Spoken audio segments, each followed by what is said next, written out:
खास मेहमानों का पैनल इस वक्त मेरे साथ जुड़ चुका है। स्वागत करते हैं जितेंद्र भार्गव सर का, जाने माने एविएशन एक्सपर्ट हैं। भार्गव सर गुड इवनिंग, बहुत बहुत स्वागत है। हमारे साथ है परवेज दमानिया सर, जाने माने एविएशन एक्सपर्ट आप भी हैं, बहुत बहुत स्वागत है दमानिया सर आपका भी। और हमारे साथ हैं गुरमुख सिंह बाबा जी, जो कि महासचिव हैं एयर ट्रैवलर्स एसोसिएशन के। बाबा सर गुड इवनिंग, बहुत बहुत स्वागत है आपका भी।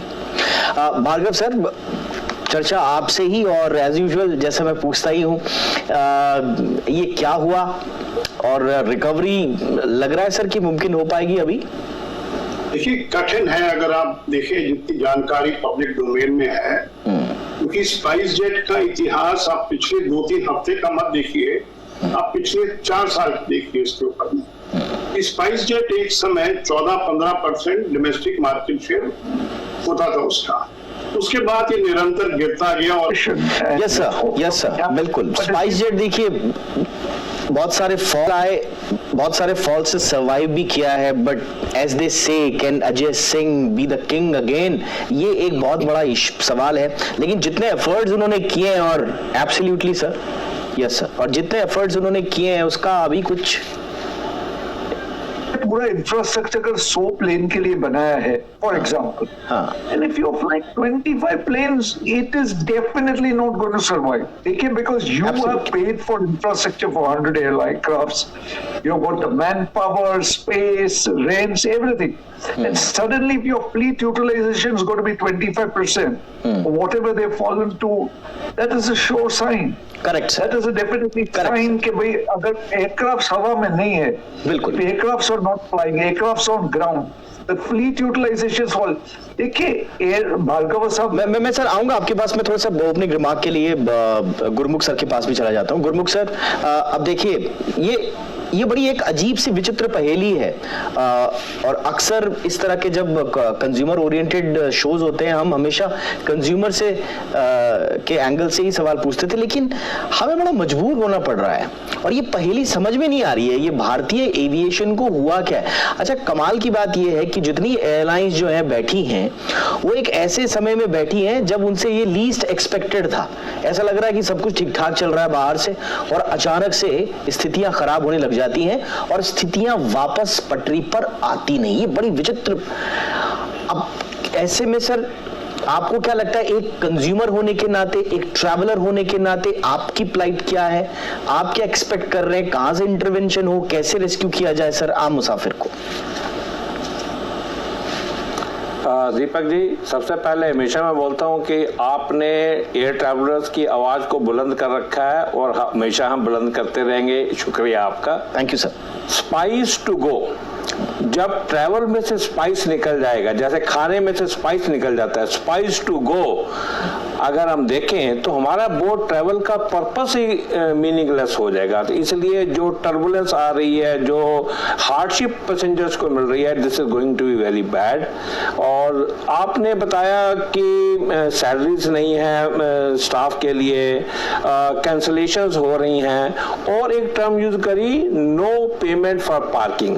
आई मस्ट टेल यू कि पार्किंग एक्सपेंडिचर एयरलाइंस के लिए 4 से 5% टोटल एक्सपेंडिचर का नहीं होता है। उसके लिए ह्यू एंड क्राइम मचाना कोई बहुत बड़ी बात नहीं होनी चाहिए उनके लिए। कहीं और प्रॉब्लम है जो वो हाईलाइट नहीं कर पा रहे हैं। दूसरी बात, जब ये टाइटल ले लेते हैं लो कॉस्ट एयरलाइन का, ये खाली एक स्लोगन बन के रह जाता है और पैसेंजर्स को एक्सप्लॉयटेशन का एक नजरिया बना लेते हैं। मैं आपको बताऊं कि हमारी कंट्री के अंदर, क्या दुनिया भर के अंदर भी, अगर जब हम सर्वे करते हैं कि हमारा एज एयर ट्रैवल एसोसिएशन एक ध्येय आता है कि हम पैसेंजरों को एजुकेट करें, और हम ये देखते हैं कि 80 to 90% लोगों को अपने राइट्स का पता ही नहीं है। इसलिए एयरलाइंस उनको मिसगाइड और मिसयूज उनके राइट्स को करती रहती हैं। और अगर हम ये देखें कि अगर गवर्नमेंट के क्या इनिशिएटिव होने चाहिए। जैसे अब आप कस्टम हॉल में जाते हैं या इमिग्रेशन में जाते हैं, वहां पर एक बोर्ड लगा होता है कि हाँ आपके ये राइट्स हैं, आपको ये सुविधाएं मिलेंगी, आपको ये देनी पड़ेंगी। ऐसे ही पैसेंजर्स के क्या राइट हैं, जहां पर भी एयरपोर्ट पर उचित स्थान के ऊपर उसका एक डिसिप्लिन होना चाहिए कि जब आपकी फ्लाइट डिले होती है, इतनी डिले होती है तो इतना कॉम्पनसेशन है, बैगेज लॉस होता है, बैगेज बेल्ट पर डिस्प्ले होना चाहिए ताकि पैसेंजर को याद आ जाए कि ये मेरा एक राइट है, इसका मेरे को यूज करना है। Absolutely. ऐसे ही जब कोई डिस्ट्रप्शन होती है जिसमें फ्लाइट में डिले होती है, उसके रूल्स एंड रेगुलेशन वहां पर प्रोमिनेंटली डिस्प्ले होने चाहिए। और उसके बाद आ जाता है अब नाउ कि अब ये जो ट्रबल आ रही है, उस ट्रबल के अंदर सबसे बड़ा मुद्दा क्या है कि एयरलाइंस को कुछ ना कुछ अपने ऐसे बनाने चाहिए रूल्स जिसमें वो पैसेंजर्स को इन्फॉर्म करके रखें। नहीं, आपने बाबा सर आपने बहुत इंपॉर्टेंट बात बोली और मैं एक छोटे से ब्रेक के लिए रुक रहा हूं यहाँ पर।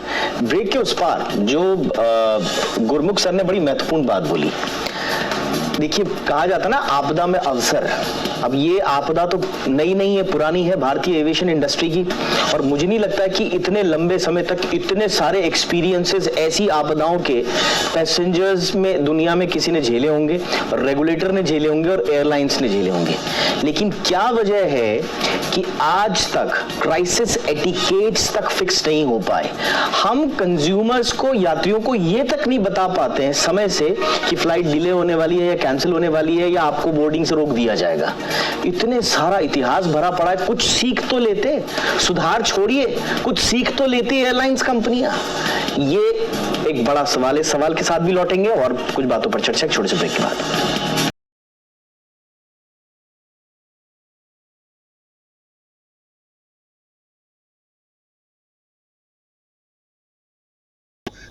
भी एम्प्लॉयबल होते हैं, उन लोगों को नहीं होता है, तो अब ठीक नहीं होती है, कुछ नहीं होता तो आपके पास वैल्यू नहीं होती है।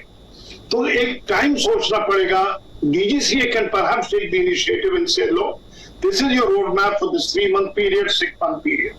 If we are convinced you can raise resources to be there, be there.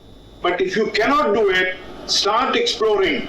And Right, it is sir. for the committee of creditors, क्योंकि बैंक वाले बाद में बोलेंगे देखिए हमारा 4,000 करोड़ अटक गया, 5,000 करोड़ अटक गया, जैसे कि बस के साथ हुआ था। Yes. और NCLT is a long drawn out process, but when an airline जबकि चल रही होती है, कुछ 5% ही मार्केट शेयर क्यों ना हो।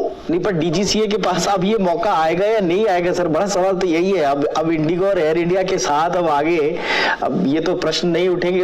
अब आगे कुछ दमानी सर, कुछ लग रहा है कि मैं तो स्पाइस जेट के टर्न अराउंड की बात कर रहा था, मैं एविएशन के टर्न अराउंड की बात कर रहा हूँ। सर तो बड़े आश्वस्त हैं कि भाई इंडिगो एयर इंडिया कुछ चमत्कार करेंगे, उन्होंने जो विमानों के ऑर्डर दिए हैं उससे बड़े आश्वस्त लग रहे हैं।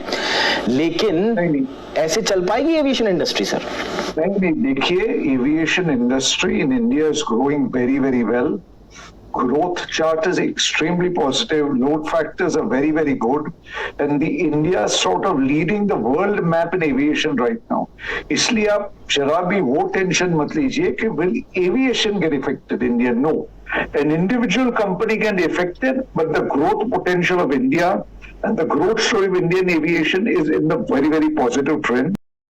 भी था कि भाई हम कहीं ऐसा तो नहीं है कि यात्री कृपया ध्यान दें, आप पर कोई ध्यान ही नहीं दिया जा रहा है, कहीं ऐसी बात ना हो जाए। गुरमुख सर, कुछ सजेशंस सरकार के लिए। दीपक जी, सबसे पहली बात यह है कि जैसे दमानिया सर ने भी बताया कि पैसेंजर कम नहीं हो रहे हैं, पैसेंजर कम नहीं हो रहे। एयरलाइंस को क्या चाहिए? पैसेंजर चाहिए। गवर्नमेंट ने एयरपोर्ट बनाए, गवर्नमेंट ने अच्छी फैसिलिटी दी, अच्छी पॉलिसी बनाई इसलिए कि पैसेंजर बढ़े। अब हमारे पास पैसेंजर ग्रोथ आ गई है, पैसेंजर नहीं कम हो रहे हैं। कम कहाँ हो रहा है? कहीं प्रॉफिट कम हो रहा है उनका या मिस मैनेजमेंट हो रहा है। तो इसलिए एयरलाइंस को क्या चाहिए कि ये फेस्टिव टाइम आ रहा है, इसके अंदर फ्लाइटों को कैंसिल ना करें, पैसेंजर्स को डिसहार्टेड ना करें, अपनी बुकिंग कंटिन्यू करें। जैसे भार्गव साहब ने बनाया कि उनके पास ईमेल्स आ रहे हैं, एडवांस बुकिंग कर लें, देखो ना। अगर नहीं तो कैच 22 कंडीशन में ये फंस जाएंगे, इधर से फ्लाइटें कैंसिल हो जाएंगी, उधर से लॉसेस बढ़ जाएंगे। तो कहीं पर भी पैसेंजर लॉस नहीं हो रहा है, पैसेंजर बढ़ रहे हैं। ये टेम्परेरी सिनेरियो है, बिल्कुल सही बोला दोनों पैनलिस्ट ने, ये टेम्परेरी सिनेरियो है। One should not see the aviation in a gloom, but yes we need to tighten our belt. Money or no money in aviation safety. आप तीनों की बात से मैं बिल्कुल सहमत सहमत हूं सर कि एविएशन के भविष्य पर कोई सवालिया निशान इस समय तो नहीं लगते नजर आते, बट हाँ अगर उसमें कंज्यूमर को ऐसा महसूस होगा कि उसका शेयर वो नहीं मिल पा रहा है उसे जो इस ग्रोथ स्टोरी में मिलना चाहिए, तो फिर सब मुझे लगता है कि ये कहानी थोड़ी अधूरी रह जाएगी, ये जश्न थोड़ा अधूरा रह जाएगा, ये उम्मीदें थोड़ी अधूरी रह जाएंगी। उम्मीद करते हैं कि आगे स्थिति बेहतर हो। बहुत बहुत शुक्रिया आप तीनों का वक्त निकालने के लिए। Gurmukh Singh sir thank you so much वक्त निकालने के लिए। दमानिया सर बहुत बहुत शुक्रिया आपका। Jitendra Bhargava sir thank you so much sir आपका भी। शो में इतना ही, नमस्कार।